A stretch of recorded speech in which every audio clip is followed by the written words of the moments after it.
운동 형상학과 운동 역학의 차이부터 알아야 되는데, 일단 운동 형상학부터 볼게요. 운동 형상학은 운동을 만들어내는 힘이나 토크는 고려하지 않는다. 고려하지 않고 물체의 운동만을 서술하는 역학의 한 분야다. 그래서 이게 쉽게 얘기하면 무슨 말이냐면, 우리 몸이 움직이는 그 모양새를 서술하는 분야라고 보시면 됩니다. 자, 이 운동 형상학에는 두 가지 개념이 있어요. 하나가 병진 운동이고요. 다음 하나가 돌림 운동입니다.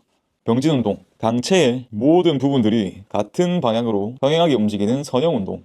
글로만 또 해놓으면 무슨 말이지 싶은데 직접 해보면 됩니다. 현상을 보면 돼요. 그럼 글은 쉬워요. 한번 봅시다. 강체는 물체라고 보시면 되고요. 이 물체의 모든 부분들이 평행으로 움직인대요. 요렇게 위아래가 평행하게 가죠. 그래서 이것도 병진 운동이지만 요렇게 가는 것도 병진 운동이에요.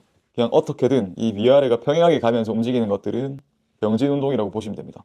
요것도 병진 운동, 그 다음에 요렇게 가는 것도 병진 운동이라고 이해를 하시면 돼요.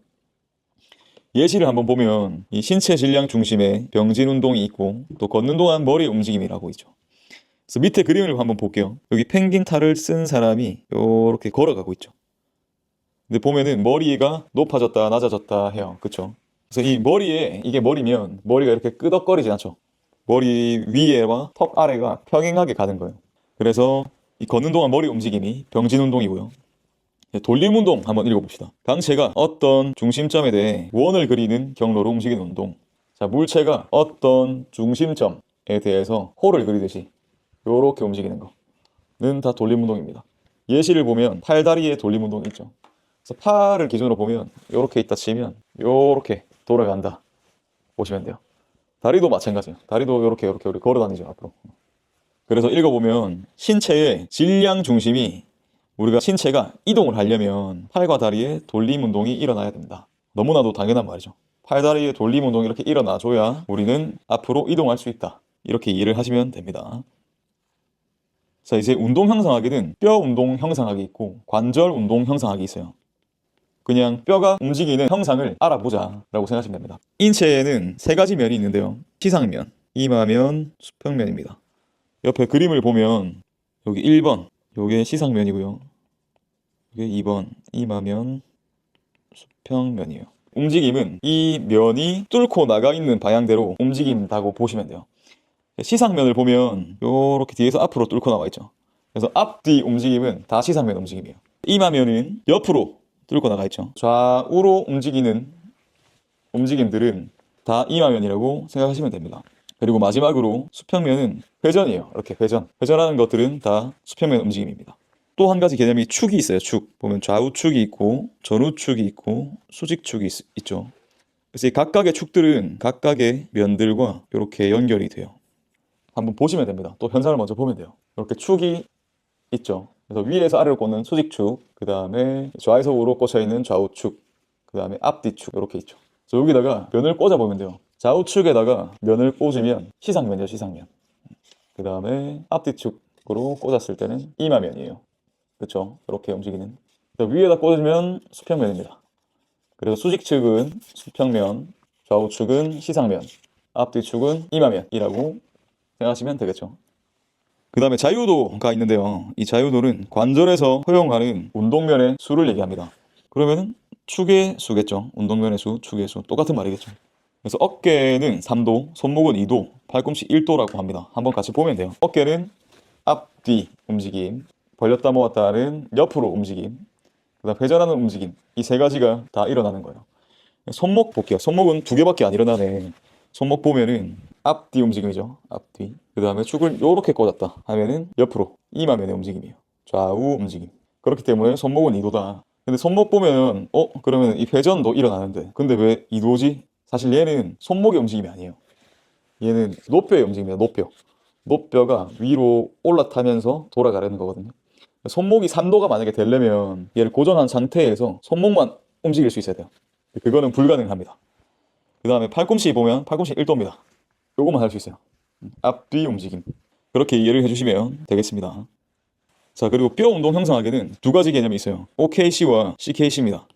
OKC는 열린 운동학적 사슬이라고 하고요. CKC는 닫힌 운동학적 사슬이라고 해요. 이게 뭐냐면 신체의 원위부가 지면이나 다른 어떤 고정된 물체에 고정되어 있는지 아닌지 이거를 설명하기 위해서 사용하는 언어예요. 용어예요, 용어. 이거를 예시로 들면 푸시업과 벤치프레스로 이해를 하시면 됩니다. 벤치프레스는 몸통은 가만히 있는데 내 팔다리, 이 원위부가 움직이죠. 그거를 우리는 OKC라고 합니다. 원위부가 움직이면 OKC. 다친 운동학적 사슬은 푸시업이라고 보면 돼요. 팔은 고정되어 있는 상태에서 몸통이 아래로 왔다 갔다 하는 거. 자, 그러면 뼈 운동 형상학은 끝났습니다. 이제 관절이 어떻게 움직이는지 한번 공부를 해봅시다. 그래서 관절에는 기본적으로 움직임 세 가지가 일어나는데 그게 구르기와 미끄러짐과 스핀이에요. 그래서 구르기를 한번 읽어볼게요. 돌림 운동하는 한 관절면에 있는 여러 점들은 이와 마주보고 있는 다른 관절면에 여러 점들과 만난다. 글만 보면 이게 무슨 말이지? 라고 싶은데 그러면 현상을 또 보면 됩니다. 현상을 먼저 보면 별거 아니에요.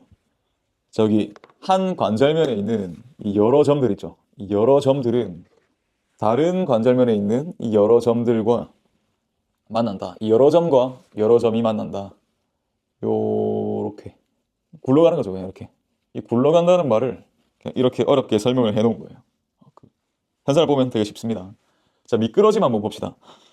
한 관절면에 있는 한 점은 이와 마주보고 있는 다른 관절면의 여러 점들과 만난다. 자, 여기 보이는 이 한 점은 여기 관절면에 있는 여러 점들과 요렇게 만나죠. 한 점과 여러 면이 이렇게 미끄러지듯이. 미끄러지는 거죠. 미끄러짐을 이렇게 표현해내는 거죠, 또. 자, 스핀 봅시다. 한 관절면에 있는 한 점은 이와 마주보고 있는 다른 관절면의 한 점에 대해 돌림한다. 여기 있는 한 점과 여기 있는 한 점은 만나서 이렇게 돌림한다. 이렇게 이해를 하시면 되겠습니다. 이거 되게 중요한데 이 관절이 움직이는 원리가 있어요. 이게 되게 시험에 많이 나옵니다. 한번 읽어볼게요.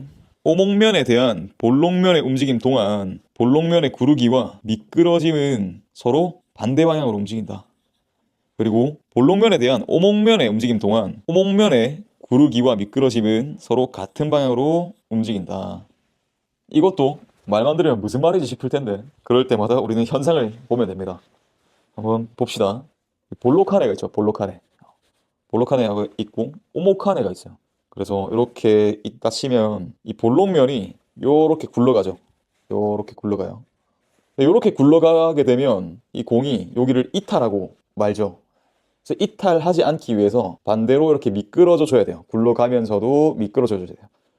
그렇게 되면 이탈하지 않고 제 위치에서 이렇게 돌 수 있습니다.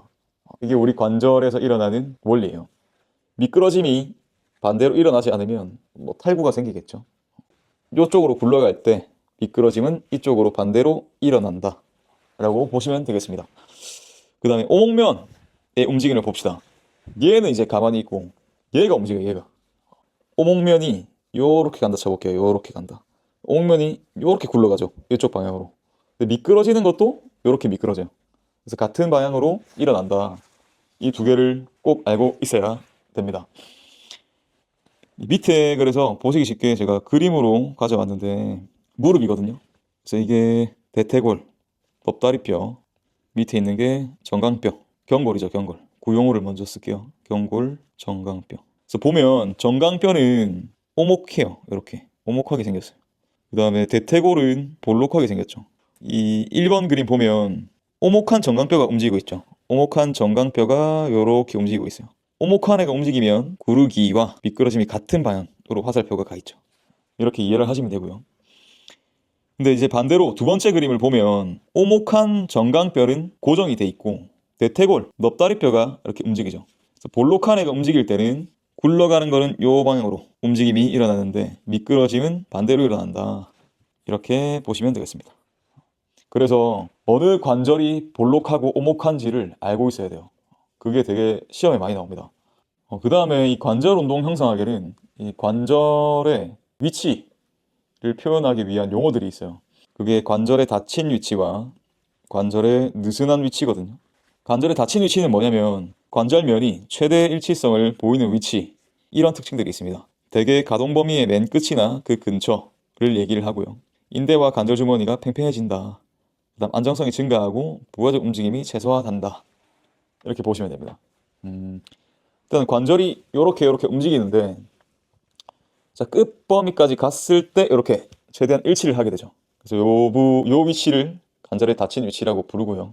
이걸 좀 더 이해하기 쉽게 팔꿈치로 비교를 해드리면, 우리가 이 오버헤드 프레스를 할 때 이렇게 팔꿈치를 쭉 다 펴고 있으면 되게 무게를 안정적으로 들고 있기가 편하거든요.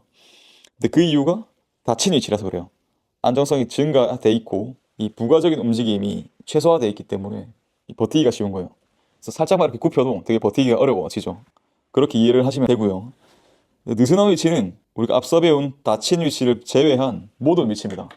만약에 요게 닫힌 위치라고 우리가 배웠잖아요. 그러면 요 위치를 제외한 뭐 요쯤부터 요까지는 전부 다 느슨한 위치라고 부르자. 이렇게 생각을 하시면 됩니다. 그래서 이거 특징은 대체로 가동 범위의 중간 범위 근처에서 가장 낮은 일치성을 보인다고 해요. 그래서 여기서부터 여기까지가 느슨한 위치인데, 이 중에서도 제일 낮은 일치성을 보이는 게 뭐 한 중간이라고 하니까 뭐 이쯤 정도가 될 수 있겠죠. 그래서 인대와 관절 주머니가 느슨해진다. 이렇게 이해를 하시면 되겠습니다.